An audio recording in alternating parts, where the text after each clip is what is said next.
O que meu pai fazia comigo e com minha irmã era terrível, mas tinha uma luz no fim do túnel. Foi quando encontrei aquele panfleto na delegacia, tremi dos pés à cabeça. O rosto estampado ali era o mesmo que me observava todas as noites pela fresta da porta. Procurado em 3 cidades, dizia o papel. E naquele momento entendi por que mamãe sempre abaixava a cabeça e por que nos mudávamos tanto. Nosso próprio teto abrigava um criminoso que todos procuravam, menos nós. Bom dia, meus queridos! Como é bom poder conversar com vocês hoje. Meu nome é Marcola Trevisan. Tenho 73 anos e nasci aqui mesmo em São João do Piauí, essa terrinha quente e acolhedora do nosso sertão piauiense que carrego no coração. Nunca saí do meu Piauí, não. Daqui só para a sepultura, como dizia minha finada avó. Minha vida inteira foi construída nesse chão, entre as caatingas e o rio Piauí, que nos tempos de cheia é uma belezura de se ver. Hoje em dia, mesmo aposentada, continuo sendo enfermeira de coração e de alma. Trabalho como voluntária 3 vezes por semana no postinho de saúde aqui do bairro, atendendo principalmente nossas crianças e os idosos que não conseguem ir até o centro. Vocês precisavam ver a alegria quando chego nas casinhas mais afastadas com minha maleta de medicamentos e meu medidor de pressão. Os olhinhos brilham, sabe? Principalmente das crianças, que já me conhecem como Dona Marcola dos Remedinhos Doces. Comecei essa missão há quase 20 anos, depois que me aposentei do hospital municipal. Não consegui ficar parada, meu corpo pedia para continuar cuidando das pessoas. É que veja bem, meus amores, quando você já passou por tanta dor na vida, parece que desenvolve um tipo de sensibilidade especial para reconhecer o sofrimento alheio. E nada me dá mais satisfação do que ver uma família reunida novamente depois de uma recuperação difícil. Ver o alívio nos olhos de uma mãe quando a febre do filhinho baixa, ou ensinar uma vovó a tomar corretamente os remédios para a pressão alta. Estou sentada aqui na minha varanda de trás, onde tenho meu jardim de ervas medicinais. Tenho manjericão, erva cidreira, capim-santo, boldo, babosa, aroeira, tudo plantado com muito carinho em latas velhas que pinto de cores alegres. O ventinho fresco da manhã balança as folhas e traz aquele cheirinho que é uma bênção de Deus. Ao fundo, escuto os passarinhos e o barulho das folhas secas do quintal quando o vento passa. É um cantinho de paz que construí depois de tanta tempestade. Se vocês gostarem da minha história, façam o favor de deixar aquele like e se inscrevam no canal para não perder as próximas conversas. É muito importante para mim saber que alguém está ouvindo, porque durante muito tempo da minha vida, ninguém me escutava, nem quando eu gritava por socorro em silêncio. E vocês, meus queridos e minhas queridas que estão me assistindo agora, me contem aqui nos comentários. De qual lugarzinho do Brasil vocês estão me assistindo? E em que horinha do dia encontraram esse vídeo? De manhãzinha com o café, depois do almoço, ou já de noitinha quando o serviço acabou? Eu fico imaginando vocês nas suas casinhas, talvez com uma xícara de café ou um copo d'água na mão, escutando essa velha enfermeira contar sua vida. Me conta, viu? Adoro saber de onde vem o carinho de vocês. Sabe, meus filhos, nem sempre fui essa senhora de cabelos brancos, cheia de amor para dar. Houve um tempo em que eu era apenas uma menina assustada, vivendo numa casa onde o perigo morava junto com a gente. Uma casa onde as paredes sabiam segredos que ninguém podia contar. E onde aprendemos desde cedo que algumas dores precisam ser engolidas em silêncio. Vou contar para vocês como foi crescer assim, e como Deus, em sua infinita sabedoria, me deu força para sobreviver e me tornar quem sou hoje. Ah, minha infância! Como era diferente dos tempos de hoje. Naquele tempo, no finalzinho dos anos 50, São João do Piauí era praticamente um povoado, com poucas casas de taipa, a igrejinha e a feira que acontecia aos domingos. Foi nesse cenário simples que comecei a entender o que significava ter medo dentro da própria casa. Nossa casa ficava na beirada da cidade, quase encostada na caatinga. Era uma casinha simples, de tijolo e barro, coberta com telhas de cerâmica que estalavam com o calor forte do meio-dia. Tínhamos um terreiro grande na frente, onde mamãe plantava uns pés de quiabo e maxixe, e um quintal nos fundos com algumas galinhas carijós e um chiqueiro onde criávamos 2 porquinhos para as festas de fim de ano. Na lateral, um jiral de madeira servia para lavar a louça e as roupas, e ali perto havia um tanque feito de cimento onde guardávamos água para os períodos de seca. Meu pai, Jeremias Trevisan, trabalhava como mascate, vendendo bugigangas de porta em porta pelos povoados vizinhos. Homem alto, de pele curtida pelo sol, tinha olhos pequenos e inquietos que pareciam estar sempre calculando alguma coisa. Usava um chapéu de palha velho e carregava uma maleta de couro que dizia ter herdado do avô. Saía cedo e às vezes passava dias fora, visitando lugarejos distantes, como Canto do Buriti, Oeiras ou até Campo Maior. Quando voltava, trazia dinheiro, mas também trazia um cheiro diferente e um humor que variava como o tempo na época das chuvas, ora tranquilo, ora tempestuoso, sem aviso. Mamãe, Leonora, era uma mulher miúda, de cabelos compridos sempre presos num coque baixo, que falava pouco e andava curvada como se carregasse um peso invisível nas costas. Suas mãos eram ásperas de tanto esfregar roupa na pedra e preparar comida no fogão a lenha. Cuidava da casa em silêncio, como uma sombra que se move sem fazer barulho. Quando papai estava por perto, ela falava ainda menos, só respondia sim, Jeremias e não, Jeremias, de olhos baixos, como se tivesse medo até de respirar muito alto. Éramos 2 filhas, eu, a mais velha, e minha irmãzinha, Delcina, que tinha 5 anos menos que eu. Ah, minha Delcina! Era uma menina tão bonita, com cabelos cacheados, que formavam cachinhos dourados quando o sol batia. Tinha olhos grandes e curiosos, e um sorriso que mostrava uma janelinha na frente, onde perdeu um dente de leite cedo demais. Era esperta como uma raposa e gostava de fazer perguntas sobre tudo. Por que o céu é azul, Marcola? Como é que a galinha faz ovo sem o galo, Marcola? Por que a gente não pode ir na escola todo dia, Marcola? A escola era um luxo que nem sempre podíamos nos dar. Ficava a quase meia légua de distância, e para chegar lá, tínhamos que atravessar o riacho, que na época das chuvas ficava cheio demais para passar. A professora, Dona Jandira, era uma senhora paciente que ensinava todas as crianças do povoado numa sala só. Eu adorava quando ela lia histórias pra gente e mostrava figuras em livros velhos que guardava como tesouros. Foi lá que aprendi a ler, escrever e fazer conta, e descobri que existia um mundo muito maior além daquelas estradas de terra vermelha. Nossa rotina era simples. Acordávamos com o primeiro canto do galo, ainda escuro. Mamãe acendia o fogo para fazer o café e o cuscuz de milho com leite, quando tinha. Depois, íamos buscar água na cacimba, ajudar a varrer o terreiro, catar gravetos para o fogão e cuidar das galinhas. Se papai não estivesse em casa, às vezes podíamos ir à escola. Se estivesse, geralmente ficávamos em casa, ajudando sua mãe, como ele dizia, com aquele olhar que não permitia discussão.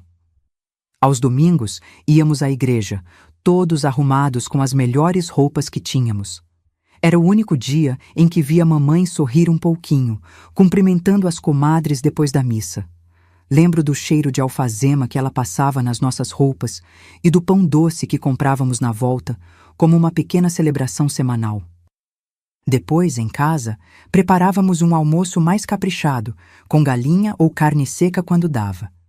As melhores lembranças da minha infância eram os momentos em que papai viajava. A casa parecia respirar mais leve. Mamãe falava mais, chegava a cantar baixinho enquanto lavava roupa e nós brincávamos livremente no terreiro. Eu adorava brincar de boneca com Delcina. Nossas bonecas eram feitas de sabugo de milho com roupinhas de retalhos que mamãe nos dava. Também brincávamos de casinha embaixo do pé de juazeiro, com panelinhas improvisadas de latas velhas e comidinhas feitas de barro. Tinha também minhas amigas da vizinhança, Celestina, filha do seu Durvalino, que morava 2 casas abaixo, e Ritinha, neta de Dona Nazaré, a parteira do povoado.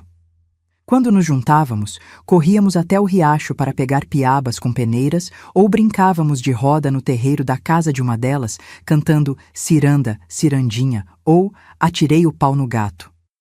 Mas havia sombras nessa infância aparentemente simples. A primeira coisa estranha que notei foi quando tinha uns 7 anos. Papai voltou de uma viagem mais longa que o normal, quase um mês fora. Chegou à noite, num carro velho dirigido por um homem desconhecido que nem desceu para se apresentar. Trouxe malas diferentes das que levou e parecia agitado. Naquela mesma semana, fomos morar numa casa do outro lado da cidade, longe da escola e das minhas amigas. Mamãe disse que era porque a casa era melhor, mas não parecia melhor. Era menor e mais escondida, no fim de uma rua sem saída. Outra coisa estranha era como papai ficava nervoso quando alguém batia na porta. Ele sempre mandava a mamãe atender, mas antes espiava pela fresta da janela, com uma expressão que misturava medo e raiva. E ai de quem mencionasse seu nome completo perto de estranhos. Certa vez, quando eu disse Jeremias Trevisan para a dona da venda onde comprávamos mantimentos, levei uma bofetada ao chegar em casa que deixou meu lábio inchado por dias. As viagens de papai foram ficando mais curtas e menos frequentes. Ele passou a ficar mais em casa, sempre inquieto, como um animal enjaulado. Foi nessa época que as noites começaram a ficar mais assustadoras. Ele passou a verificar se estávamos dormindo, entrando no nosso quarto tarde da noite. Dizia que era para ter certeza de que estávamos seguras, mas seus passos pesados me despertavam, e eu fingia dormir, sentindo um frio estranho na barriga quando ele se aproximava. Lembro perfeitamente da primeira vez que percebi que algo muito errado acontecia em nossa casa. Era uma noite de tempestade forte, daquelas com trovões que fazem a casa toda tremer. Acordei assustada com um barulho diferente. Não era trovão, era choro. O choro abafado de Delcina. A cama dela, do outro lado do quarto, estava vazia. Saí descalça, no escuro, e vi uma fresta de luz vinda do quarto de papai e mamãe. Mamãe não estava lá. Mais tarde descobri que ela tinha ido ajudar Dona Nazaré num parto difícil. Vi pela fresta minha irmãzinha sentada na cama grande, com papai dizendo baixinho: "É nosso segredo, princesinha. Se contar para alguém, os homens maus vêm e levam a mamãe embora." O rosto dela estava molhado de lágrimas, e havia um olhar em seus olhos que nunca vou esquecer. Um olhar que criança nenhuma deveria ter. Naquela noite, algo quebrou dentro de mim. Como uma louça fina que cai no chão e nunca mais pode ser consertada. Voltei para a cama tremendo, não de frio, mas de um sentimento que nem sabia nomear ainda. E foi naquela noite que prometi a mim mesma que iria proteger minha irmãzinha, custasse o que custasse. Com o passar dos anos, nossa casa foi ficando cada vez mais pesada, como se as paredes guardassem segredos que ninguém podia falar, mas todo mundo sabia que existiam. Eu já estava com 13 anos e Delcina com 8 quando as coisas pioraram de verdade. Papai quase não saía mais para vender suas mercadorias.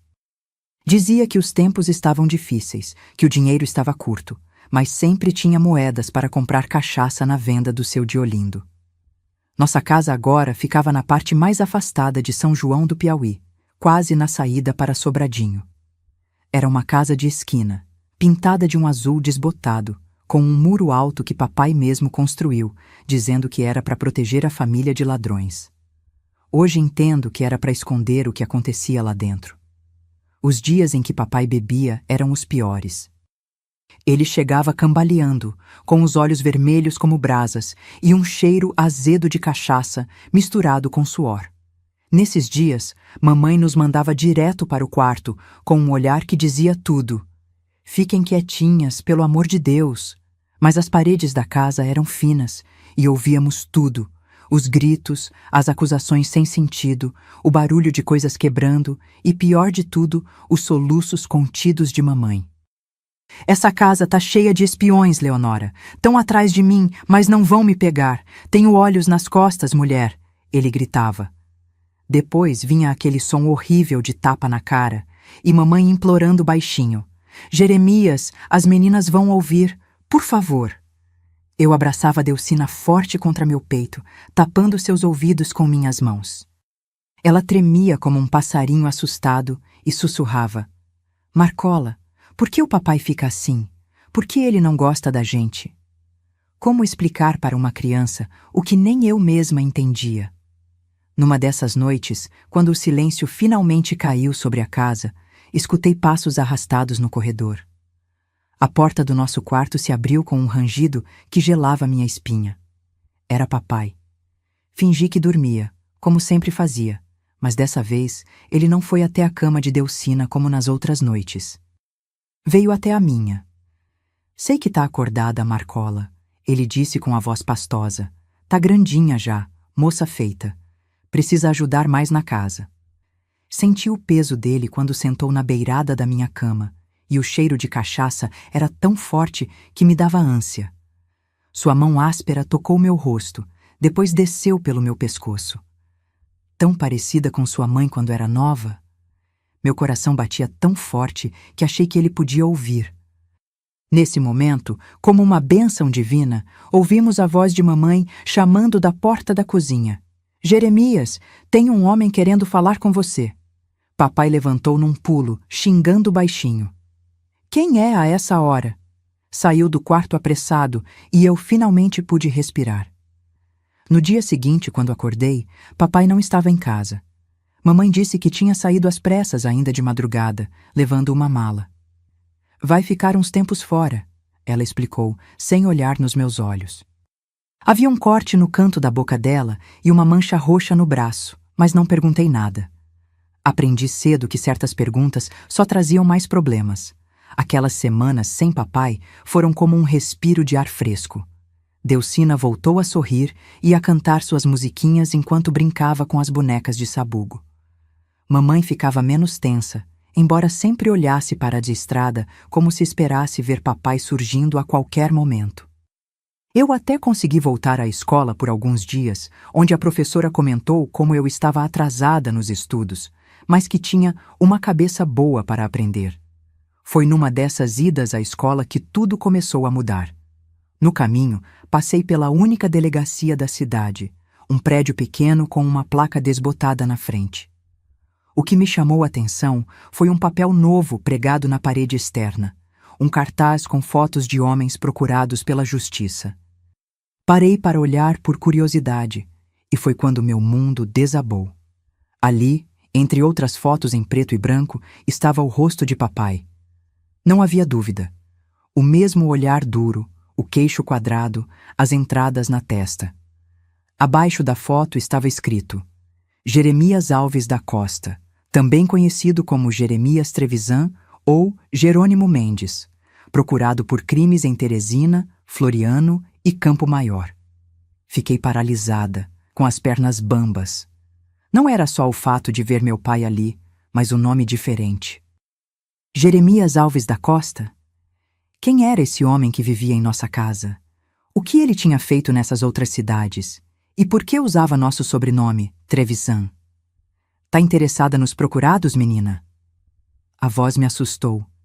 Era seu Apolônio, o delegado, um homem de bigode grisalho e olhos cansados. É bom mesmo ficar de olho. Tem gente perigosa por aí. Esse aqui, ele apontou para a foto de papai. É um safado que se aproveita de famílias. Finge que é mascate, ganha confiança e depois... Bem, melhor você não saber. Já fez mal a muita gente em outras cidades. Estamos atrás dele faz tempo. Engoli seco, sentindo a garganta fechada. E... o que ele fez? Consegui perguntar, a voz quase sumindo. O delegado me olhou de cima a baixo, como se avaliasse se eu tinha idade para ouvir. Coisas ruins com mulheres e crianças, menina. Deus me livre de entrar em detalhes. Mas se vir alguém parecido, corre e me avisa. Não chega perto, viu? Saí dali sem nem agradecer, com a cabeça rodando e o estômago embrulhado. Não fui para uma escola naquele dia. Sentei à sombra de um juazeiro na beira do riacho e chorei até não ter mais lágrimas. Tudo fazia sentido agora. As mudanças repentinas, O medo que papai tinha de estranhos, a proibição de dizer seu nome completo, as visitas noturnas ao nosso quarto. Ele não era quem dizia ser. E o que fazia conosco, com Delcina, com mamãe, não era coisa de pai. Era coisa de monstro. Naquela tarde, quando voltei para casa, olhei para tudo com olhos diferentes. Mamãe estava na cozinha, amassando a massa de pão. Delcina brincava no quintal com pedrinhas, organizando-as em fileiras. E eu carregava um segredo pesado demais para meus ombros jovens. Mãe, chamei baixinho, preciso contar uma coisa. Ela me olhou assustada. As mãos cheias de farinha pararam no ar. O que foi, Marcola? Aconteceu alguma coisa na escola? Vi o papai num cartaz na delegacia, disse de uma vez, com outro nome, dizendo que ele é procurado. O rosto dela perdeu toda a cor. Suas mãos começaram a tremer, derrubando farinha no chão. Você tá inventando história, menina. Vai lavar essa boca com sabão. É verdade, mãe. Ele é Jeremias Alves da Costa, não Trevisan. E fez coisas ruins em outras cidades. O delegado falou. Mamãe veio até mim com passos rápidos e me deu um tapa no rosto que deixou minha cabeça zunindo. Nunca mais repita isso. Nunca mais. Ela sibilou entre dentes. Depois se ajoelhou na minha frente, segurando meus braços com força. Se seu pai souber que você anda falando com gente da delegacia, ele vai embora e leva a Delcina. Você quer isso? Quer que ele leve sua irmãzinha? Foi como um balde de água fria. Não, mãe, claro que não. Então esquece o que viu. Não é da nossa conta o que aconteceu antes. Ele é nosso arrimo, nosso sustento. Sem ele, a gente morre de fome ou vai pra rua. Vi nos olhos dela algo que nunca tinha percebido antes. Não era só medo, era cumplicidade. Ela sabia, talvez não tudo, mas o suficiente, e tinha escolhido ficar calada. Aquela noite foi a mais longa da minha vida. Deitada na cama, com Delcina dormindo ao lado, fiz uma promessa silenciosa. Iria encontrar um jeito de nos proteger, principalmente minha irmãzinha. Se mamãe não ia fazer nada, eu faria. Mas como? Eu era só uma menina de 13 anos, sem dinheiro, sem poder, sem ninguém para ajudar. Durante os dias seguintes, comecei a observar tudo com mais atenção. Notei onde papai guardava seu dinheiro, numa lata de biscoitos escondida embaixo de uma tábua solta no assoalho do quarto. Vi quando ele chegava bêbado e deixava a chave da casa pendurada num prego atrás da porta. E, principalmente, percebi como Delcina ficava cada vez mais quieta e assustada quando ele estava por perto. Certa noite, enquanto lavava a louça do jantar, ouvi um barulho diferente vindo do quarto. Papai havia voltado há poucos dias e estava mais irritadiço que nunca. Onde você andou enquanto eu estava fora, Marcola? Ele me perguntou várias vezes, com aqueles olhos que pareciam penetrar na minha alma. Andou de conversa com gente da cidade? Foi na delegacia? Eu jurava que não, que só ajudava a mamãe e ia à escola quando dava, mas ele parecia não acreditar. Naquela noite, o barulho era de choro, o choro abafado de Delcina. Sem pensar duas vezes, larguei a louça na bacia e corri para o quarto. A porta estava encostada, e pela fresta vi a cena que ainda hoje me atormenta nas noites de insônia. Papai sentado na cama de Delcina, com a mão tapando a boca dela para abafar o choro, enquanto a outra mão... Papai! Gritei, empurrando a porta com toda a força. A senhora lá da venda tá chamando. Disse que é urgente. Ele virou para mim com os olhos injetados. Por um momento, achei que ia me bater ali mesmo. Mas então se levantou, ajeitando a roupa. Que mulher? Que venda? A essa hora? A dona Jacira. Inventei o primeiro nome que me veio à cabeça. Disse que chegou um homem perguntando pelo senhor. Parecia polícia. Nunca vi papai se mover tão rápido. Saiu do quarto quase correndo, pegou o chapéu na sala e desapareceu pela porta da frente. Corri para a Delcina e a abracei forte. Ela soluçava contra meu peito. Ele não vai mais tocar em você, prometi, embalando-a como um bebê. Eu não vou deixar, nunca mais. Mas como cumprir essa promessa? Como proteger minha irmãzinha quando o perigo morava sob o mesmo teto e tinha o poder de um pai, mesmo que fosse um pai falso, com nome falso e vida construída sobre mentiras? Foi naquela noite, com Delcina finalmente adormecida nos meus braços, que comecei a planejar nossa fuga. Não sabia para onde iríamos, nem como sobreviveríamos, mas qualquer lugar seria melhor do que aquela casa que tinha se transformado numa prisão. E eu, aos 13 anos, com a responsabilidade pesando sobre meus ombros franzinos, tinha que encontrar uma saída antes que fosse tarde demais. Os dias que se seguiram foram como andar sobre cacos de vidro. Papai voltou na madrugada seguinte, mais sóbrio e desconfiado do que nunca. Que história é essa de mulher da venda me procurando?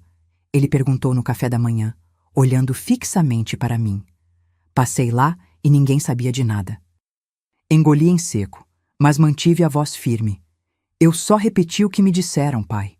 A moça que me avisou deve ter se enganado. Seus olhos se estreitaram, como os de uma cobra prestes a dar o bote. Tem certeza que não está inventando história, Marcola? Sabe que não gosto de mentira. Tenho sim, pai, respondi, sentindo o coração quase sair pela boca. Ele não disse mais nada, mas nos dias seguintes parecia me vigiar constantemente. Não me deixava ir à escola, nem à venda, nem ao riacho buscar água. Você fica, aqui, ajudando sua mãe, ordenava. E à noite, trancava a porta da rua e colocava a chave debaixo do travesseiro. Comecei a perceber que estávamos presas, não apenas pelo medo, mas literalmente trancadas naquela casa. Mamãe continuava seu ritual de silêncio e submissão, abaixando os olhos quando papai falava mais alto, concordando com tudo. Quando tentei conversar com ela sobre o que tinha visto na delegacia, ela simplesmente disse: Já falei para esquecer isso, menina. Quer acabar com nossa família? Família. Que palavra estranha para descrever aquele arranjo de medo e segredos. A única pessoa que realmente me importava ali era Delcina. Minha irmãzinha estava cada dia mais magra e calada. Já não cantava mais enquanto brincava, não sorria, não fazia perguntas curiosas. Às vezes a pegava olhando para o nada, com aquele olhar vazio que nenhuma criança deveria ter. Uma noite, enquanto penteava seus cabelos antes de dormir, ela sussurrou algo tão baixo que quase não ouvi. Queria sumir, Marcola, ir para um lugar onde ninguém pudesse nos achar. Aquelas palavras me quebraram por dentro. Vamos sumir sim, Delcina, prometi, abraçando-a com força. Só preciso encontrar um jeito. Você confia em mim? Ela fez que sim com a cabeça, seus grandes olhos tristes fixos nos meus. Confio mais em você do que em qualquer pessoa no mundo. Aquela confiança era como um peso e uma bênção ao mesmo tempo. Eu tinha que encontrar uma saída, e rápido. Mas como? Para onde iríamos? Não tínhamos parentes próximos, pelo menos nenhum que conhecêssemos. Mamãe dizia que seus pais já tinham morrido há muito tempo e nunca falava da família de papai. Agora eu entendia por quê. Provavelmente aquela história também era mentira. Talvez até o nosso sobrenome fosse uma invenção. A oportunidade surgiu da forma mais inesperada. Era uma terça-feira, dia de feira em São João do Piauí. Papai tinha que ir à cidade vender algumas mercadorias que conseguira, não sei como, e comprar mantimentos. Pela primeira vez em semanas, ele decidiu levar Delcina com ele. A menina precisa andar um pouco, tomar sol. Tá muito pálida, ele disse, com aquela falsa preocupação que me dava náuseas. A ideia de Delcina sozinha com ele na cidade me apavorou. Posso ir junto, pai? Ajudo a carregar as coisas, pedi, tentando parecer casual. Não, você fica e ajuda sua mãe com a lavagem de roupa. Tem um monte esperando, ele respondeu seco. Quando eles saíram, fiquei à beira do desespero. Mamãe estava no quintal, estendendo lençóis no varal. Fui até ela, decidida a tentar mais uma vez. Mãe, a senhora sabe o que ele faz com a Delcina, não sabe? Ela continuou pendurando a roupa, como se não tivesse me ouvido. Mas vi suas mãos tremerem. Mãe, pelo amor de Deus, ele é um criminoso. Tá escrito lá na delegacia. E o que ele faz com a gente? Com a Delcina? Não tá certo. A senhora sabe disso. Ela se virou para mim de repente, e pela primeira vez vi algo além do medo em seus olhos. Vi raiva. E o que você quer que eu faça, Marcola? Para onde a gente vai, sem dinheiro, sem nada?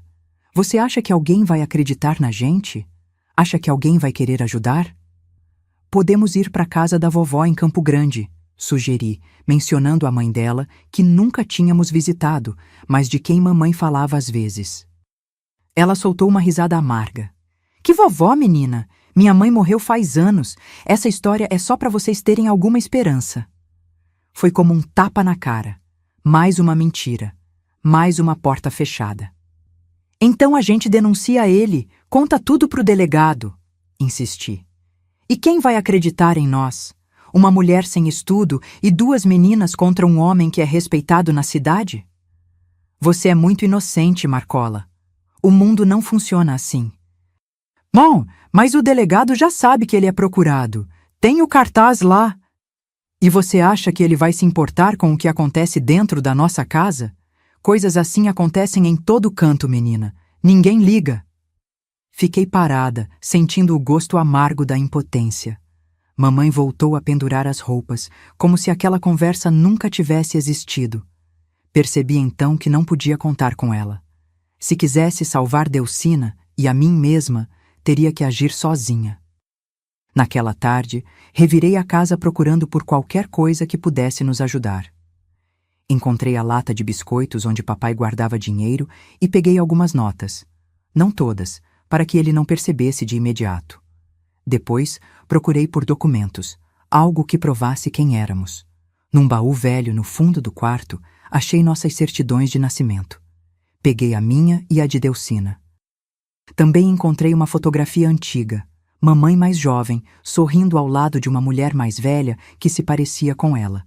No verso estava escrito: Leonora e Dona Antonieta, 1943. Seria essa minha avó, que mamãe dizia estar morta? Por que mentiria sobre isso? Guardei tudo numa trouxinha de pano, junto com algumas mudas de roupa para mim e para Delcina, e escondi debaixo da cama. Ainda não sabia quando ou como fugiríamos, mas pelo menos estaríamos preparadas quando a hora chegasse. Papai e Delcina voltaram no final da tarde. Ele parecia satisfeito, o que sempre era um mau sinal. Delcina, por outro lado, estava mais quieta do que nunca, olhando para o chão enquanto caminhava. Quando finalmente ficamos sozinhas no quarto, perguntei o que tinha acontecido.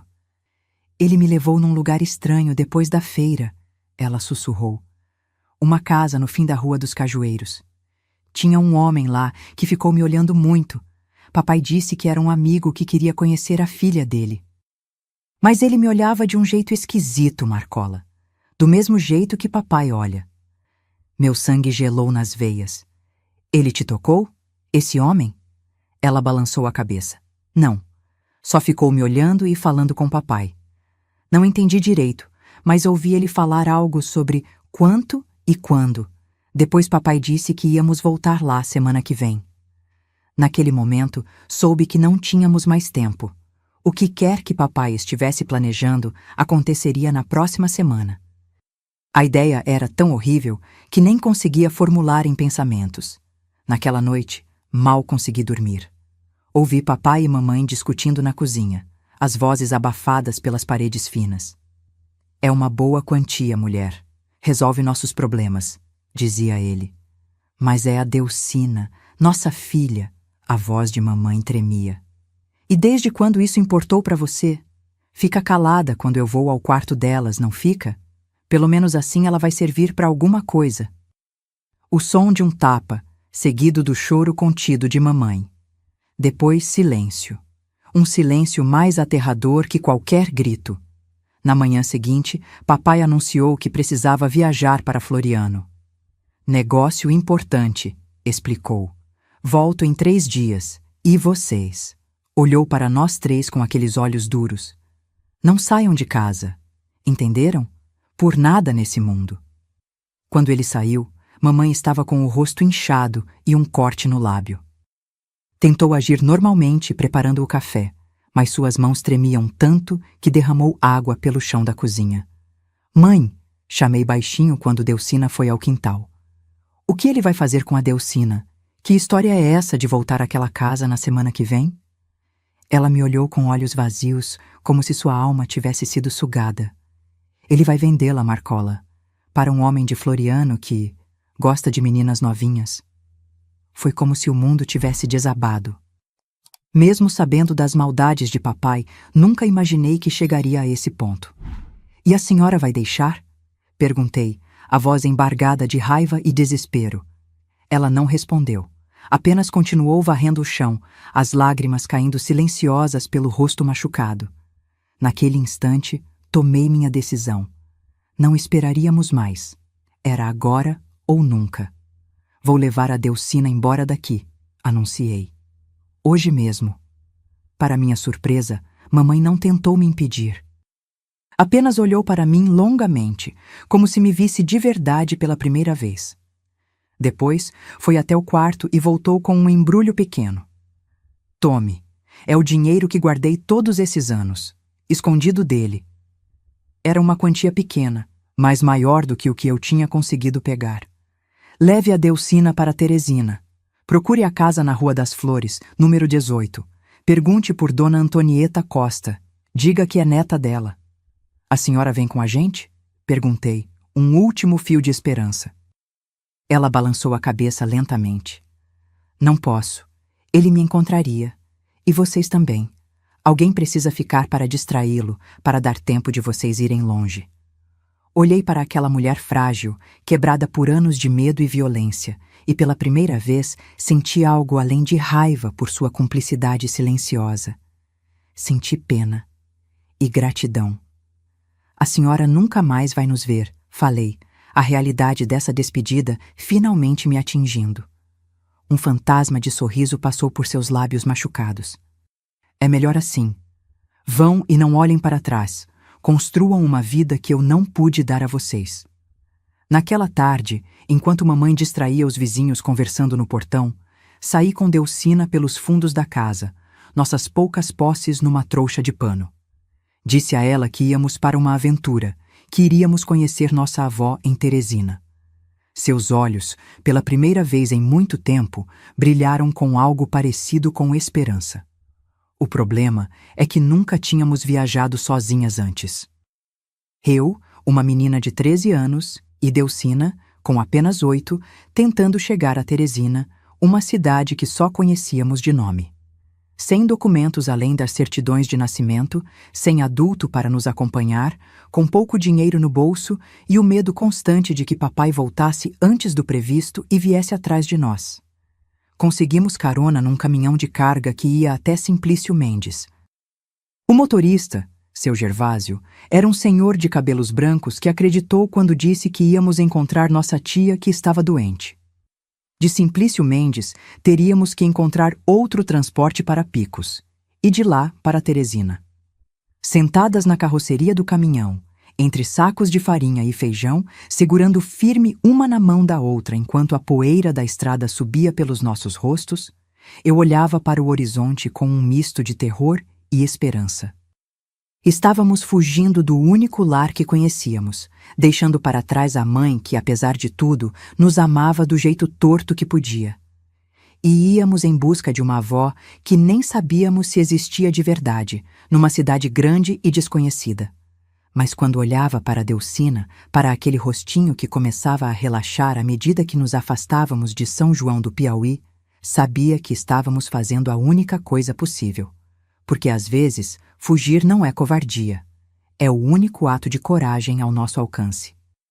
O que não sabíamos é que nossa jornada seria muito mais difícil e perigosa do que poderíamos imaginar. E que, antes de encontrarmos qualquer tipo de paz, teríamos que enfrentar o inferno que papai preparara para nós quando descobrisse nossa fuga. A noite caiu rápido enquanto o caminhão de seu Gervásio avançava pela estrada de terra batida. O sacolejo constante embalou Delcina, que adormeceu com a cabeça no meu colo, mas eu não conseguia fechar os olhos.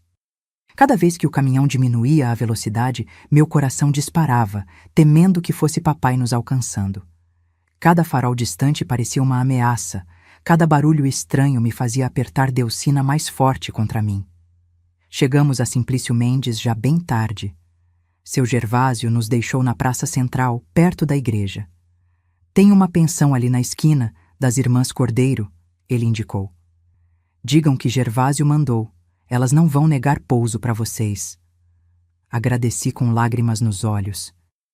Aquela pequena gentileza, a primeira de muitas que encontraríamos pelo caminho, parecia um milagre depois de anos vivendo no inferno que papai criara para nós. A pensão era um sobrado antigo, pintado de amarelo desbotado, com uma placa modesta na entrada. Duas senhoras idênticas, de cabelos grisalhos presos em coques, nos receberam com expressões desconfiadas. Duas meninas sozinhas, a essa hora? Perguntou uma delas, olhando por cima dos óculos. Seu Gervásio nos mandou, expliquei, a voz trêmula. Estamos indo encontrar nossa avó em Teresina. Ela está doente e precisando de nós. As irmãs trocaram olhares. Percebi que não acreditavam completamente na história, mas algo em nossos rostos cansados e assustados deve ter tocado seus corações. Entrem, entrem. Vou preparar um caldo quente para vocês, disse a outra irmã, abrindo mais a porta. E amanhã cedo pensamos no que fazer. Nenhuma menina vai sair daqui para a estrada sem um rumo certo. Aquela noite, num quarto simples mais limpo, com duas camas de solteiro cobertas por colchas de crochê, permiti-me relaxar um pouco. Delcina adormeceu rapidamente após tomar o caldo e comer um pedaço de bolo de milho que as irmãs ofereceram. Olhando para ela dormindo, seu rostinho finalmente em paz, senti uma mistura de amor e medo que quase me sufocava. E se não conseguíssemos chegar a Teresina? E se a tal avó não existisse ou não nos quisesse? E pior, e se papai nos encontrasse? Peguei a foto que tinha roubado de casa. Mamãe jovem ao lado da suposta Dona Antonieta. E fiquei olhando para aqueles rostos sorridentes, de um tempo em que talvez houvesse esperança. Seria essa realmente nossa avó? Por que mamãe mentiria sobre ela estar morta? Tantas perguntas, e ninguém para respondê-las. No dia seguinte, as irmãs Cordeiro, que descobri se chamarem Dulce e Diva, nos sentaram na cozinha para uma conversa franca. Vocês não estão indo visitar nenhuma avó doente, estão? Perguntou Dona Dulce diretamente, enquanto servia café com leite para nós. Baixei os olhos, sem saber o que responder. Não queria mentir mais, mas tinha medo de contar a verdade e sermos mandadas de volta para casa. Estão fugindo de alguém, não é? Continuou Dona Diva com voz mais suave. Do seu pai, talvez? Levantei a cabeça de supetão. Como ela sabia? Não é a primeira vez que vemos meninas assim, explicou Dona Dulce suspirando. Infelizmente, nem será a última. Esse mundo tem muito homem ruim, minha filha. E alguns dos piores são os que deviam proteger a própria família. Senti as lágrimas escorrerem pelo meu rosto. Não conseguia falar, então apenas assenti com a cabeça. Ele machucava vocês? Perguntou Dona Diva, em tom baixo para não despertar Delcina, que brincava com um gato no quintal. Principalmente ela, respondi finalmente, a voz quase sumindo. E ia vendê-la para um homem em Floriano. Por isso fugimos. Estamos tentando chegar à casa da nossa avó em Teresina, mas não sei se ela existe mesmo ou se vai nos receber. As irmãs trocaram olhares pesados, como se comunicassem sem palavras anos de experiência com histórias semelhantes. Tem um caminhão de feira que sai amanhã cedo para Picos, disse Dona Dulce após um momento. O motorista é sobrinho nosso, Antonino. Vou falar com ele para levar vocês. De Picos é mais fácil conseguir transporte para Teresina. Tem até ônibus. Não temos muito dinheiro, confessei envergonhada. Não se preocupe com isso agora. Dona Diva sorriu gentilmente. O importante é vocês chegarem em segurança. Aquele dia na pensão das Irmãs Cordeiro foi como um respiro antes da tempestade. Pela primeira vez em anos, não senti medo constante. Delcina até sorriu algumas vezes, brincando com o gato rajado que as senhoras chamavam de Pinduca. Lavamos nossas poucas roupas, comemos bem e até ajudei na cozinha, descascando batatas para o almoço. Mas a paz durou pouco. No final da tarde, quando estávamos sentadas na varanda vendo o movimento da pracinha, um carro preto e empoeirado parou em frente à igreja. O homem que desceu fez meu sangue gelar. Não era papai, mas eu o reconhecia. Era Timóteo, um dos amigos que às vezes apareciam lá em casa para beber cachaça com papai. O mesmo que olhava para mim e Delcina de um jeito que me dava arrepios. Puxei Delcina para dentro da casa num movimento brusco. "O que foi, Marcola?" ela perguntou assustada. "Nada, só está esfriando", menti. "Vamos ajudar Dona Dulce com o jantar." Da janela da cozinha, vi Timóteo conversando com alguns homens na praça, mostrando algo que parecia um papel. Meu coração batia tão forte que achei que as irmãs podiam ouvir. "O que houve, menina? Parece que viu assombração", perguntou Dona Diva, notando minha palidez. "Tem um homem lá fora", sussurrei. "Amigo do meu pai. Acho que está nos procurando." As irmãs trocaram olhares alarmados. Dona Dulce foi até a janela e espiou discretamente. "O de chapéu marrom, conversando com o vendedor de rapadura?" Confirmei com a cabeça.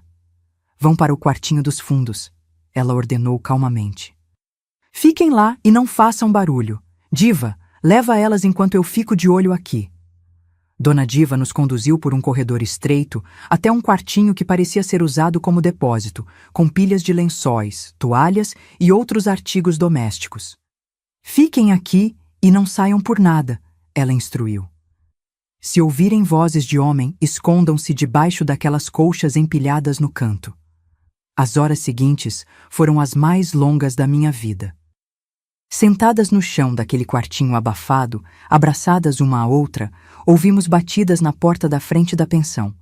Vozes masculinas, a voz firme de Dona Dulce respondendo algo que não conseguíamos distinguir.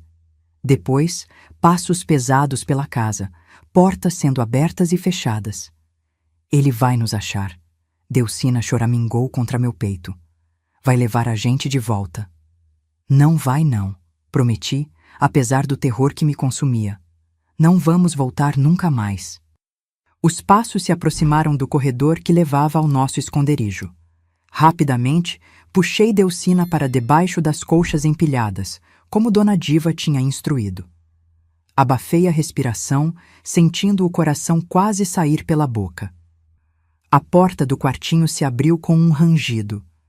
Pela fresta entre as colchas, vi botas de couro gastas parando bem perto de nós. A voz de Timóteo soou clara. "E esse quarto aqui, o que é?" "Depósito de roupa de cama, como o senhor pode ver", respondeu Dona Diva em tom neutro. "Se quiser revirar tudo, fique à vontade, mas vai ter que dobrar depois, viu?" Um momento de silêncio que pareceu eterno. Depois, um suspiro irritado. "Tudo bem, já olhei o suficiente. Mas se aquelas duas pestinhas aparecerem por aqui, me avisem. O pai delas está desesperado." "Meninas dessa idade não deviam andar sozinhas por aí. Podem se meter em encrenca séria." "Com certeza", concordou Dona Diva. "Se vir alguma menina assim, avisarei as autoridades. É o mais correto a fazer, não acha?" Outro silêncio tenso. Depois, as botas se afastaram e a porta foi fechada. Só quando ouvimos o carro dar partida e se afastar é que Dona Dulce veio nos buscar. "Podem sair agora, minhas filhas. Ele já foi, mas vai voltar. Esses tipos sempre voltam." "Ele mostrou alguma foto nossa?" perguntei, trêmula. "Mostrou. E também uma carta dizendo que vocês são perturbadas, que fugiram de casa porque têm problemas na cabeça. Disse que o pai de vocês está oferecendo recompensa para quem as encontrar." Senti um peso no estômago. Papai estava usando seu dinheiro e influência para nos caçar, e estava espalhando mentiras para que ninguém nos ajudasse. "Temos que sair daqui", decidi. "Agora, não amanhã. Ele vai voltar e talvez traga mais gente." "Concordo", disse Dona Dulce. "Vou chamar meu sobrinho agora mesmo. Ele pode levar vocês esta noite, mesmo não sendo o plano original." Em menos de 1 hora, estávamos nos despedindo das irmãs Cordeiro. Elas nos deram uma trouxa com comida, uma garrafa de água e algo que me deixou sem palavras, um envelope com dinheiro. "Não podemos aceitar", falei, tentando devolver. Podem e vão, insistiu Dona Diva. É nosso dízimo deste mês. Em vez de dar para a igreja, estamos dando para quem realmente precisa. Deus vai entender. Abracei as duas senhoras com lágrimas nos olhos, e Delcina fez o mesmo. Como podemos agradecer? Perguntei. Encontrem um lugar seguro, respondeu Dona Dulce. E quando crescerem, ajudem outras meninas que precisarem. É assim que o bem se multiplica neste mundo. O caminhão de Antonino era menor e mais velho que o de seu Gervásio. O rapaz, um homem calado de cerca de 30 anos, nos ajudou a subir na carroceria, onde havia alguns sacos de farinha e milho. Vocês podem se esconder aí atrás, se vir algum carro suspeito, ele instruiu. A viagem é longa até Picos e a estrada não é das melhores. Partimos na calada da noite, deixando Simplício Mendes para trás. A estrada era realmente ruim, esburacada e poeirenta, sacudindo o caminhão como se estivéssemos num mar tempestuoso. Agarrei Delcina com força, tentando protegê-la dos solavancos mais fortes. Em algum momento da madrugada, quando a lua já ia alta no céu, ouvi o barulho de motor atrás de nós. Esticando o pescoço, vi 2 faróis se aproximando rapidamente. «Antonino!» gritei, batendo na cabine. «Tem um carro vindo!» Ele olhou pelo retrovisor e acelerou. O carro também aumentou a velocidade. «Se escondam!» ele gritou. Puxei Delcina para trás dos sacos de farinha, cobrindo-nos o melhor que pude. O carro se aproximou tanto que conseguíamos ouvir o motor roncando, quase colado à traseira do caminhão. «É ele!» Delcina choramingou. «É o papai!» Não era possível ver de onde estávamos escondidas, mas o medo de Delcina contagiou a mim também. Será que papai tinha voltado antes do previsto? Será que Timóteo o avisara? O caminhão fez uma curva fechada, jogando-nos contra a lateral da carroceria. Ouvi um grito de Delcina, não de susto, mas de dor. Quando olhei, vi que seu braço tinha batido num prego saliente, abrindo um corte que sangrava abundantemente. Meu braço, Marcola. Ela chorou. Rasguei um pedaço da minha saia para fazer um torniquete improvisado, mas o sangue continuava a jorrar. Precisávamos parar, conseguir ajuda. Mas como, com aquele carro nos perseguindo? Naquele momento, como resposta a uma prece não pronunciada, o caminhão fez outra curva e então... o milagre. O carro que nos perseguia seguiu em frente, na estrada principal. Não era para nós. Era apenas outro viajante com pressa, tomando a rodovia que levava a Oeiras. Bati desesperadamente na cabine. «Antonino, minha irmã se machucou. Está sangrando muito!» Ele parou o caminhão no acostamento e veio verificar. Quando viu o ferimento de Delcina, seu rosto geralmente impassível se contorceu de preocupação. «Precisamos de um médico. Tem um povoado pequeno a uns 20 minutos daqui. São Francisco do Piauí. Vou levar vocês direto para o posto de saúde de lá.» Durante aquela viagem até São Francisco do Piauí, segurei Delcina nos braços, rezando como nunca tinha rezado antes. Ela estava pálida e fraca, o sangue ensopando o pano que eu tinha amarrado. «Não me deixa, Delcina», sussurrei no seu ouvido. «Prometo que vamos conseguir. Vamos encontrar a vovó, vamos ter uma vida nova. Só não me deixa.» O povoado era realmente pequeno, pouco mais que uma rua principal com algumas casas, uma igreja e, graças a Deus, um pequeno posto de saúde que funcionava 24 horas para emergências. O enfermeiro de plantão, seu Juvenal, um homem de meia idade com olheiras profundas, não fez muitas perguntas. Limpou, costurou e enfaixou o braço de Delcina com movimentos rápidos e eficientes. Ela perdeu bastante sangue, mas vai ficar bem. Ele nos tranquilizou. Mas precisa descansar. «De onde vocês vêm com tanta pressa no meio da noite?» Antonino interveio antes que eu pudesse inventar mais uma história. «São minhas sobrinhas. Estou levando elas para a avó em Teresina. A mãe delas, bem, não está em condições de cuidar delas agora.» O enfermeiro assentiu, com um olhar que dizia entender mais do que tinha sido dito. «Podem ficar aqui até de manhã. Tem um quartinho dos fundos com uma cama onde o médico descansa quando está de plantão. Hoje ele não vem, Podem usar. Foi naquele quartinho simples com paredes de azulejos brancos e cheiro de álcool que finalmente desabei. Sentada ao lado da cama onde Delcina dormia, sedada pelos remédios para a dor, permiti que as lágrimas que tinha segurado por tanto tempo finalmente viessem. Chorei por mamãe, que ficara para trás. Chorei por Delcina, ferida e assustada. Chorei por mim mesma, uma menina de 13 anos tentando ser adulta, tentando salvar a única pessoa que realmente importava para mim. Naquela noite, tive um sonho, ou talvez tenha sido um pesadelo. Vi papai encontrando a casa vazia, o rosto se contorcendo de fúria. Vi ele batendo em mamãe, exigindo saber para onde tínhamos ido. Vi Timóteo e outros homens espalhados pelas estradas do Piauí, procurando por duas meninas assustadas. E no final do sonho, vi um rosto que não conhecia. Uma senhora de cabelos grisalhos e olhos gentis, iguais aos de mamãe quando sorria, estendendo as mãos para nós. Seria Dona Antonieta nossa avó? Seria real ou apenas um desejo do meu coração desesperado por segurança? Acordei ao amanhecer com a mão de Delcina na minha. Ela estava acordada, olhando para mim com aqueles grandes olhos que tinham visto coisas que nenhuma criança deveria ver. Tive um sonho com a vovó Marcola, ela disse suavemente.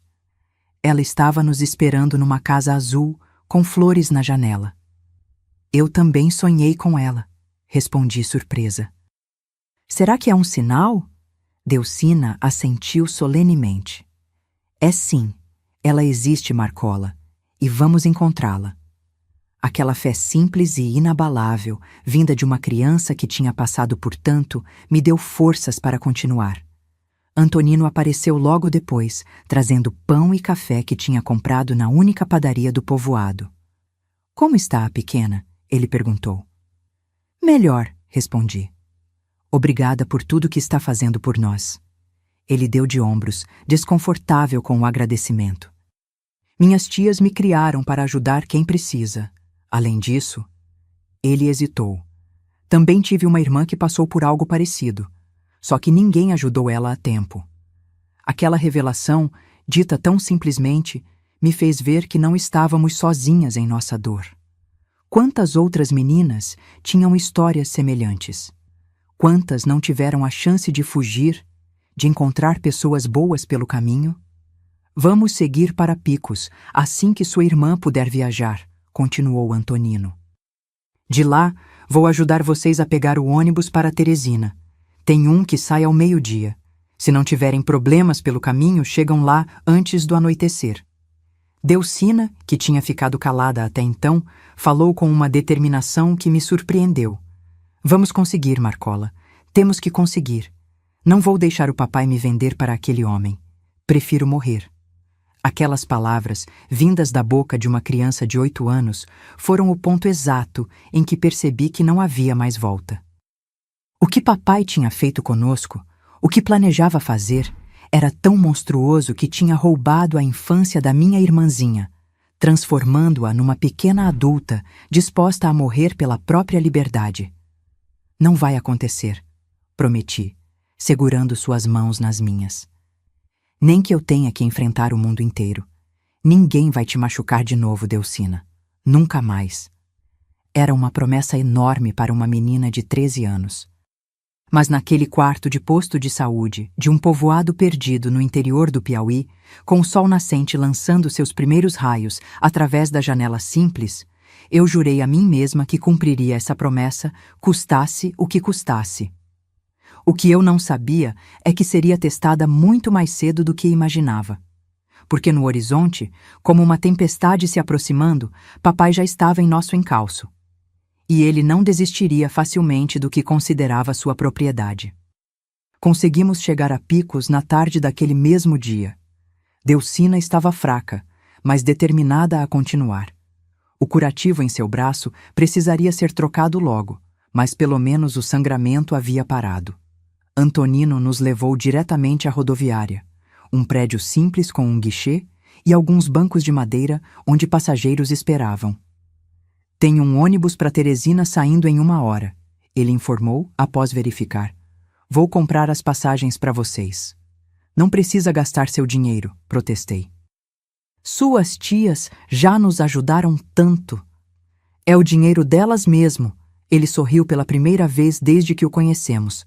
Elas me deram para garantir que vocês cheguem bem, e eu prometi que ia cumprir. Enquanto esperávamos, Antonino nos comprou pão com queijo e suco numa vendinha próxima. Comemos em silêncio, os três sentados num banco afastado, onde podíamos observar quem chegava sem sermos facilmente vistos. Quando chegarem a Teresina, ele disse finalmente: tomem cuidado. É uma cidade grande, muito diferente do que vocês conhecem. Peguem um táxi direto para o endereço da sua avó. Não falem com estranhos. Não digam de onde vieram, nem por que estão sozinhas. Assenti, sentindo o peso da responsabilidade. Teresina era apenas um nome para mim. Nunca tinha ido a uma cidade grande, nunca tinha andado de táxi, nunca tinha navegado um lugar desconhecido sozinha. E se nossa avó não estiver lá? Perguntou Delcina, verbalizando o medo que eu tentava ignorar.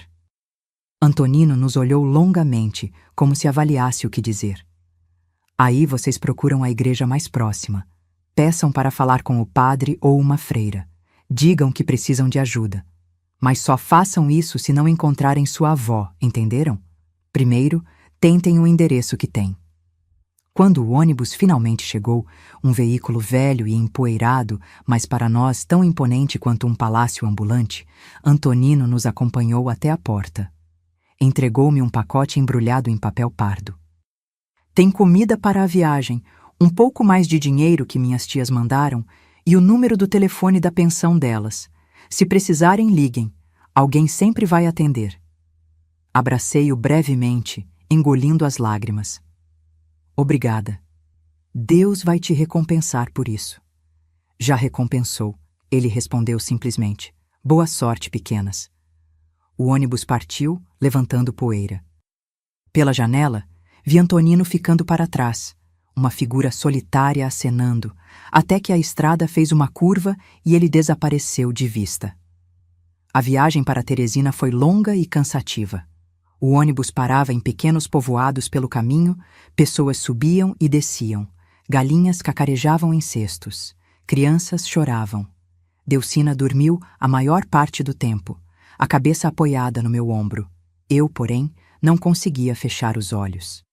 Cada vez que o ônibus parava, cada vez que alguém novo subia, meu coração disparava, temendo ver o rosto de papai ou de Timóteo. Quando finalmente chegamos a Teresina, já estava escurecendo. O terminal rodoviário era um caos de gente, barulho e movimento. Segurei firme a mão de Delcina, nosso pequeno embrulho de pertences apertado contra o peito. Nunca tinha visto tantas pessoas juntas, tantos carros, tantas luzes. Para onde vamos agora?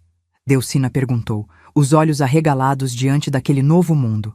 Respirei fundo, tentando parecer mais confiante do que me sentia.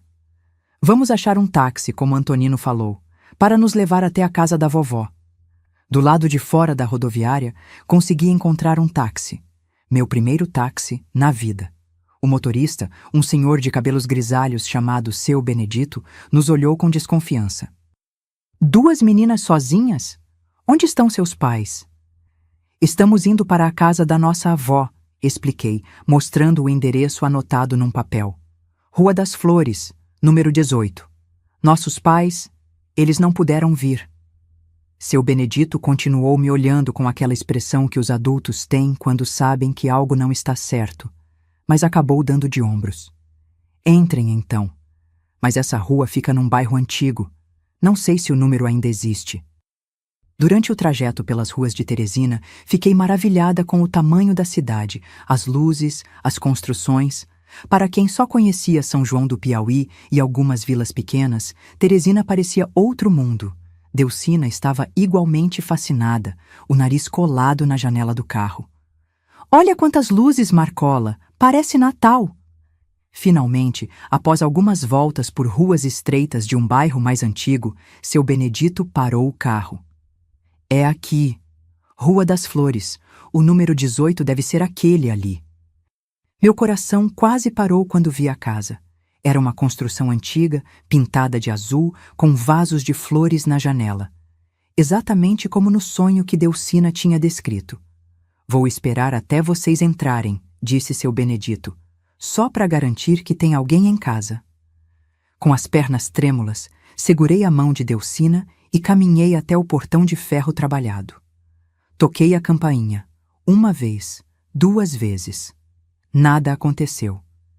A casa parecia silenciosa, com apenas uma luz fraca visível através das cortinas da sala. Não tem ninguém, Delcina murmurou, a voz quebrando de decepção.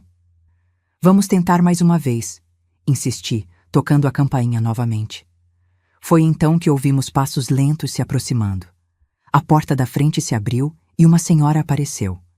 Mesmo à meia luz, reconhecia imediatamente da fotografia. Era ela, Dona Antonieta, nossa avó. Mais velha, os cabelos completamente brancos agora, mas com os mesmos olhos gentis. Quem está aí? Ela chamou, a voz trêmula de idade. Dona Antonieta? Perguntei, aproximando-me mais. Somos Marcola e Delcina, filhas da Leonora. Houve um momento de silêncio absoluto. Então, a senhora levou as mãos ao rosto, um soluço escapando de seus lábios. Meu Deus do céu! As meninas de Leonora? Minhas netas? Ela abriu o portão com mãos trêmulas e, antes que pudéssemos dizer mais alguma coisa, nos abraçou. Era um abraço frágil, de braços finos e mãos calejadas pelo tempo, mas era o abraço mais seguro e acolhedor que já tínhamos sentido. Entrem, entrem! Ela insistiu, as lágrimas escorrendo livremente pelo rosto enrugado. Como chegaram aqui? Onde está Leonora? Ela veio com vocês? Fiz um sinal para seu Benedito, que esperava no táxi. Ele assentiu e partiu, aparentemente satisfeito por nos ver recebidas. Dentro da casa de Dona Antonieta, o tempo parecia ter parado. Móveis antigos, fotografias amareladas nas paredes, um cheiro de ervas e café.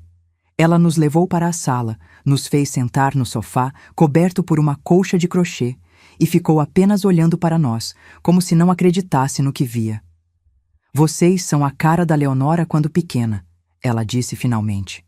Principalmente você, Marcola, os mesmos olhos. E você, pequenininha, acariciou o rosto de Delcina. Tem o sorriso dela. A senhora é mesmo nossa avó? Delcina perguntou, a voz cheia de esperança. Sou sim, minha querida, mãe da sua mãe.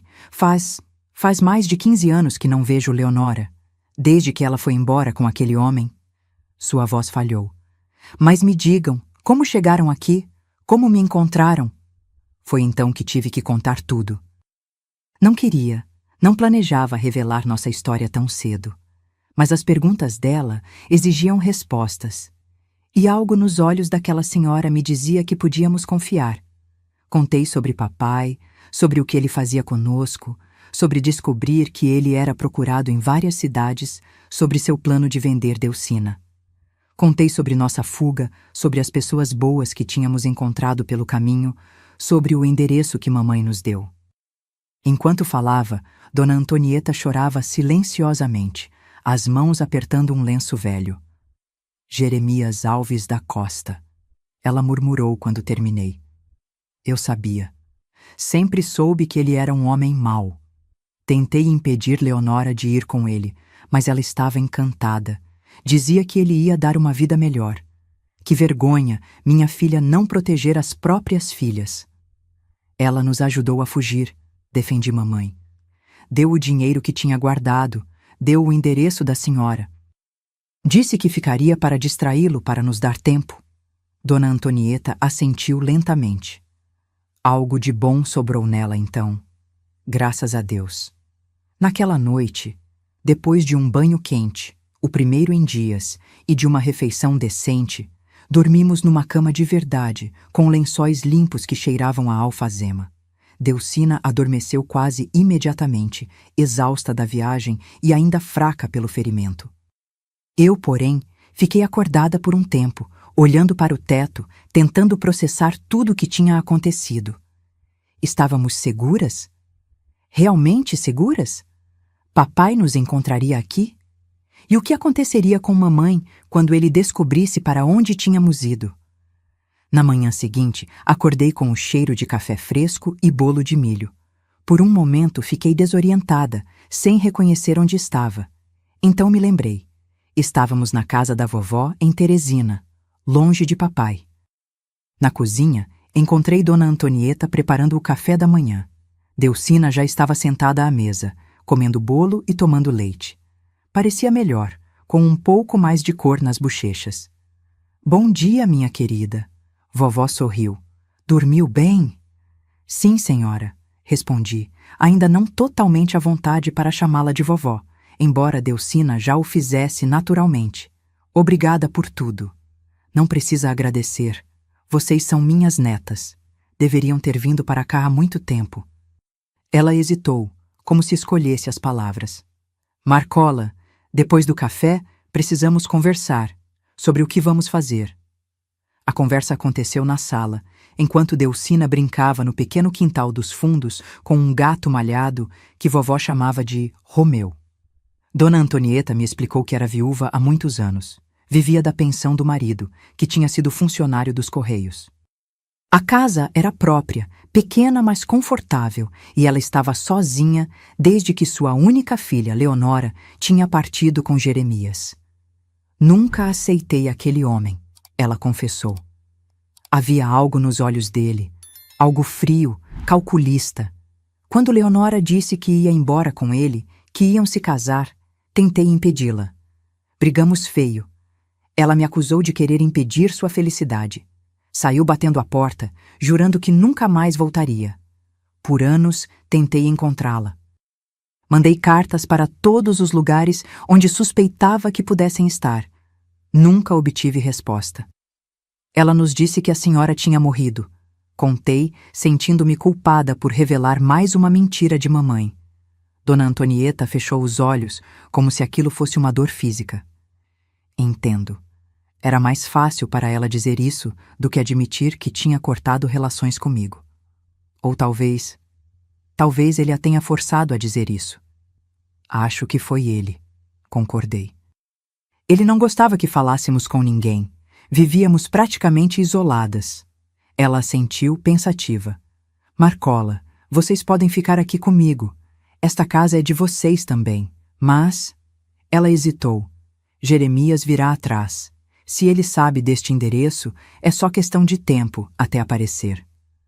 O medo voltou, gelado e familiar. O que faremos então?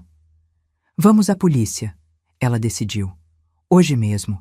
Vamos contar tudo. Mostrar o ferimento da Delcina, explicar sobre o cartaz que você viu, sobre os planos dele de... Vender a menina. A voz dela falhou na última parte. A lei tem que proteger vocês. E se ele aparecer aqui, terá uma surpresa. Não sou uma velha indefesa. Naquela tarde, fizemos exatamente isso. Vovó nos levou à Delegacia Central de Teresina, um prédio grande e intimidante. Lá, falamos com um delegado chamado Cléudon, um homem de rosto sério, mas olhos gentis, que ouviu nossa história com atenção. Pediu que repetíssemos alguns detalhes, fez anotações, chamou uma policial feminina para falar com Delcina separadamente. Vamos verificar esse tal de Jeremias Alves da Costa nos nossos registros, ele garantiu. Se ele é realmente procurado em outras cidades, vamos encontrar e vamos providenciar proteção para vocês. Ele pode fazer mal à nossa mãe quando descobrir para onde viemos, alertei, o medo por mamãe crescendo agora que estávamos relativamente seguras. Vamos entrar em contato com a delegacia de São João do Piauí, o delegado prometeu. Pedir que verifiquem a situação dela. Não se preocupe, menina, fizeram a coisa certa vindo até nós. Nos dias que se seguiram, vivemos numa estranha mistura de medo e esperança. Vovó não nos deixava sair sozinhas, nem mesmo para o portão. Trocamos o curativo de Delcina num posto de saúde próximo, onde uma médica gentil chamada doutora. Helena não só cuidou do ferimento, mas também fez um relatório detalhado para anexar a nossa denúncia na polícia.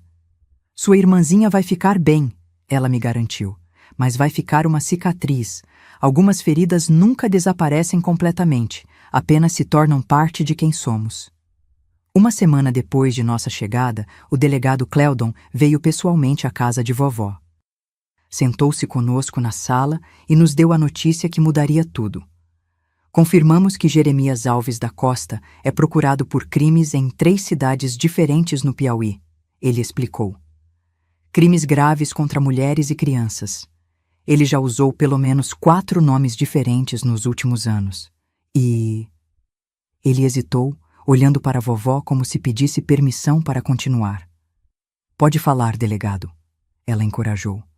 Elas precisam saber toda a verdade. Entramos em contato com a delegacia de São João do Piauí. Quando foram verificar a situação da mãe de vocês, não encontraram ninguém na casa. A vizinhança disse que houve uma briga feia, que ouviram gritos e depois silêncio. Jeremias foi visto saindo da cidade no dia seguinte, sozinho. Meu coração pareceu congelar no peito. E mamãe? Onde está mamãe? O delegado baixou os olhos. Ainda não sabemos, Marcola. Estamos procurando, mas precisam estar preparadas. Pode não ser uma notícia boa quando encontrarmos. As lágrimas vieram sem aviso, um rio incontrolável. Delcina, que estava brincando no quarto, veio correndo ao ouvir meu choro. O que foi, Marcola? O que aconteceu? Não consegui responder. Foi vovó quem a abraçou, quem explicou com palavras simples que mamãe estava desaparecida, que a polícia a estava procurando. Naquela noite, depois que Delcina finalmente dormiu, chorei até não ter mais lágrimas. Vovó ficou ao meu lado, acariciando meus cabelos, murmurando palavras de conforto. Não é sua culpa, minha querida. Você salvou sua irmã, fez o que pôde. Mas abandonamos mamãe, solucei.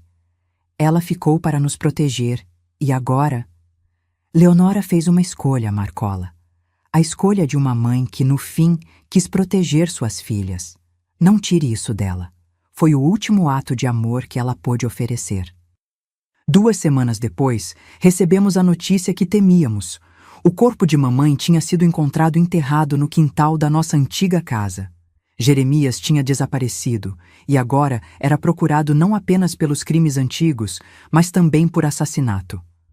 O luto foi um processo longo e doloroso. Delcina, tão jovem, às vezes perguntava quando mamãe viria nos visitar. Outras vezes, acordava chorando no meio da noite, chamando por ela. Eu me sentia dividida entre a dor da perda e a responsabilidade de tentar ser forte para minha irmãzinha. Vovó foi nossa âncora naquele período. Com paciência infinita, ela cuidou de nossas feridas físicas e emocionais. Nos matriculou na escola local, comprou roupas novas, nos ensinou a cozinhar pratos simples. À noite, nos contava histórias sobre mamãe quando era pequena, como era estudiosa, como gostava de cantar, como sonhava em ser professora um dia. Sua mãe era uma menina doce antes de conhecer aquele homem, ela dizia. O que aconteceu depois, o medo, a submissão, isso não era ela de verdade. Quero que vocês se lembrem da Leonora que poderia ter sido, não daquela que o medo transformou. 1 mês após nossa chegada, quando já começávamos a criar uma nova rotina, a campainha tocou no meio da tarde. Vovó foi atender, enquanto eu ajudava a Delcina com a lição de casa na cozinha. Ouvimos vozes e então vovó me chamou. Na sala estava o delegado Cleldon, acompanhado de outro policial. Seus rostos estavam sérios, mas havia um brilho diferente em seus olhos. Algo como satisfação. Prendemos Jeremias, anunciou sem rodeios. Estava tentando cruzar a fronteira para o Maranhão. Não foi fácil, ele resistiu, mas está preso. E com as evidências que temos, inclusive os depoimentos de vocês e o laudo médico sobre os abusos, ele não vai sair tão cedo. Foi como se um peso imenso fosse retirado dos meus ombros. Delcina, que tinha entrado na sala atrás de mim, correu para meus braços, escondendo o rosto contra minha barriga. Vovó se sentou, as pernas subitamente fracas. É mesmo? Ele não vai mais. Não vai poder nos encontrar? Perguntei, ainda não acreditando completamente. Nunca mais, garantiu o delegado. E tem mais. Encontramos no carro dele documentos que provam que ele planejava vender Delcina para um homem em Floriano. Documentos falsos já preparados, tudo. Com isso, a pena dele vai ser ainda mais longa. Nos meses que se seguiram, tivemos que depor várias vezes, participar de audiências, enfrentar o olhar de estranhos que conheciam nossa história. Foi difícil, doloroso, mas necessário. A cada passo do processo judicial, me lembrava das palavras de Dona Diva, lá na pensão em Simplício Mendes. Encontrem um lugar seguro e, quando crescerem, ajudem outras meninas que precisarem. Era isso que eu estava fazendo. Ajudando outras meninas ao garantir que um monstro como papai ficasse longe delas. O julgamento final aconteceu quase 1 ano depois da nossa fuga. Jeremias foi condenado a 30 anos de prisão, sem direito à liberdade condicional. Quando o juiz leu a sentença, olhei para aquele homem que um dia chamei de pai, algemado, envelhecido, os olhos ainda duros e frios. Não senti raiva, nem ódio, nem mesmo satisfação. Senti apenas um profundo alívio, como se um capítulo escuro de um livro finalmente estivesse sendo fechado. Ao sair do tribunal, com Delcina segurando minha mão de um lado e vovó do outro, olhei para o céu azul de Teresina. O futuro, que antes parecia apenas uma palavra vazia, agora era uma promessa real. Delcina poderia crescer em segurança, ir à escola, ter amigos, ser uma criança normal. Eu poderia sonhar com ser enfermeira um dia, como sempre quis. E vovó poderia finalmente ter a família que perdeu quando mamãe partiu. Vamos para casa? Vovó perguntou, apertando minha mão. Casa. Que palavra bonita. Que conceito precioso. Sim, vovó. Vamos para casa.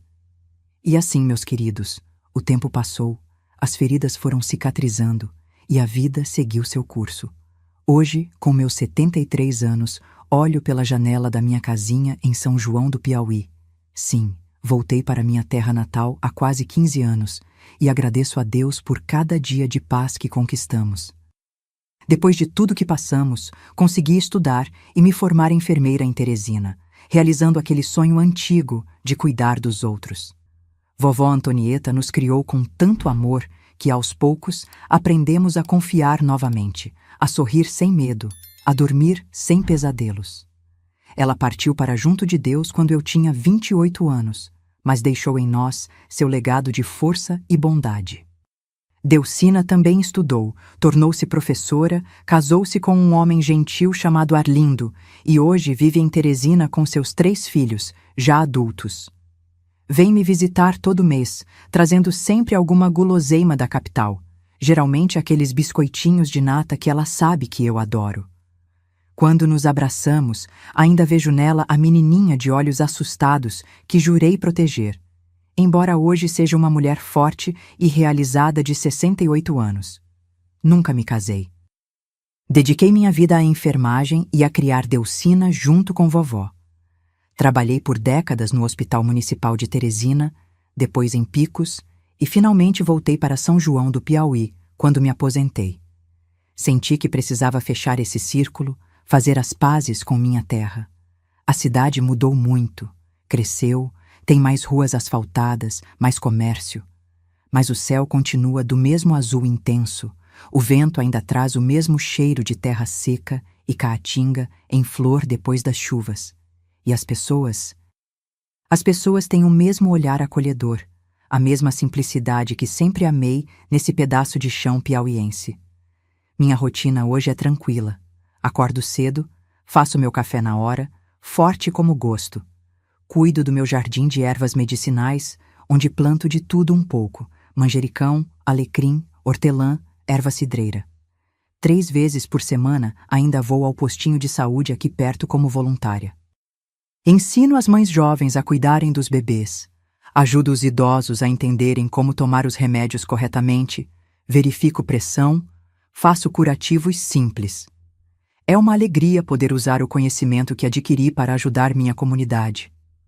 Cada vez que uma criança sai do posto sorrindo, cada vez que um idoso me aperta a mão em gratidão, sinto que estou honrando a memória de mamãe, que no fim encontrou a coragem para nos proteger, mesmo ao custo da própria vida. Às tardes, costumo sentar na minha varanda para fazer crochê. Estou sempre fazendo mantas e sapatinhos para os recém-nascidos do posto. Os vizinhos passam, me cumprimentam, às vezes param para um dedo de prosa. Dona Clemilda, que mora na casa ao lado, sempre me traz um pedaço de bolo quando faz.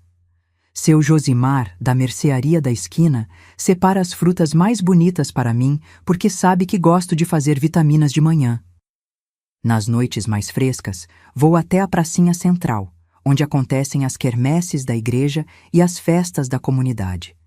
Não danço mais como antes. Os joelhos já não permitem, mas adoro ver os jovens se divertindo, as crianças correndo, os casais de mãos dadas. Há uma vida pulsando ali que me enche de esperança.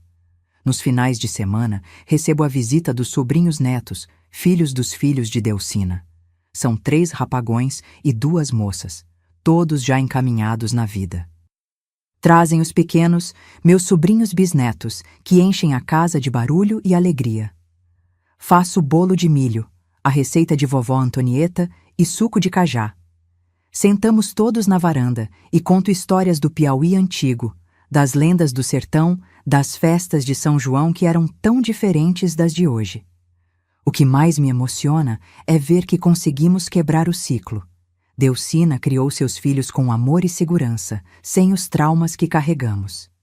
Seus filhos, por sua vez, estão criando os deles da mesma forma. O mal que vivemos não se perpetuou, e isso, para mim, é a maior vitória. Às vezes, quando estou sozinha e o silêncio da noite cai sobre São João do Piauí, penso em tudo o que vivemos. Na menina de 13 anos que fui, carregando uma responsabilidade grande demais para seus ombros franzinos. Na longa viagem pela poeira das estradas piauienses. Nas pessoas boas que cruzaram nosso caminho, as irmãs Cordeiro, Antonino, seu Gervásio, o enfermeiro Juvenal, o delegado Cleodon e tantos outros cujos nomes o tempo levou, mas cujas bondades ficaram gravadas na minha alma. E penso também que a vida, por mais dura que possa ser, sempre nos oferece uma chance de recomeçar. Sempre há uma estrada a seguir, sempre há uma mão estendida, sempre há um amanhecer depois da noite mais escura. É isso que quero deixar como legado para quem me ouve. A certeza de que as feridas cicatrizam, de que é possível construir beleza mesmo depois de tanto horror, de que o amor, esse amor que me fez proteger Delcina, que fez mamãe nos ajudar a fugir, que fez vovó nos acolher, é mais forte que qualquer escuridão. Meus queridos que me ouvem até aqui, quando olho para trás e vejo o caminho que percorri, percebo que todas as pedras que encontrei acabaram construindo a estrada que me trouxe até vocês hoje. Como enfermeira, aprendi que as feridas mais profundas são justamente as que não se veem, aquelas que ficam guardadas na alma, escondidas dos olhos do mundo. Aprendi que a idade não define nossa força, mas sim nossa capacidade de recomeçar cada dia. Quando minhas mãos tremem hoje ao fazer um curativo, lembro daquela menina de 13 anos que teve coragem de pegar a irmãzinha pela mão e saltar no desconhecido. Nós somos muito mais fortes do que imaginamos, especialmente quando pensamos que não aguentamos mais. Minhas rugas são mapas de sobrevivência, cada uma conta uma história de dor superada. E quando vejo nos olhos dos pacientes aquele mesmo medo que eu conhecia tão bem, sei exatamente como acolher, como fazer com que se sintam seguros. Porque a vida me ensinou que até na escuridão mais profunda, nossa luz interior nunca se apaga completamente. Se você está passando por momentos difíceis, se sente que não há saída, acredite em mim quando digo: há sempre um caminho. Procure ajuda. Conte sua história.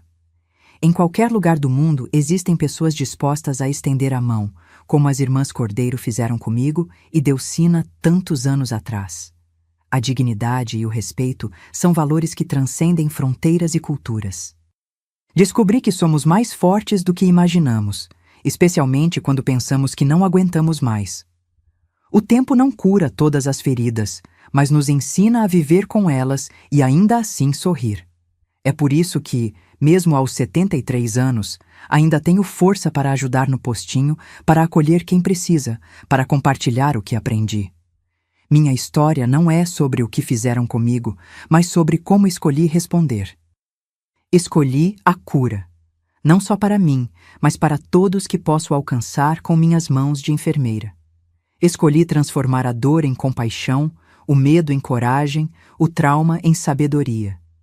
E você, meu querido, minha querida que me assiste agora, me diga, qual dor você pode transformar em força hoje? Qual ferida pode virar cicatriz de vitória? Pense nisso e me conte nos comentários.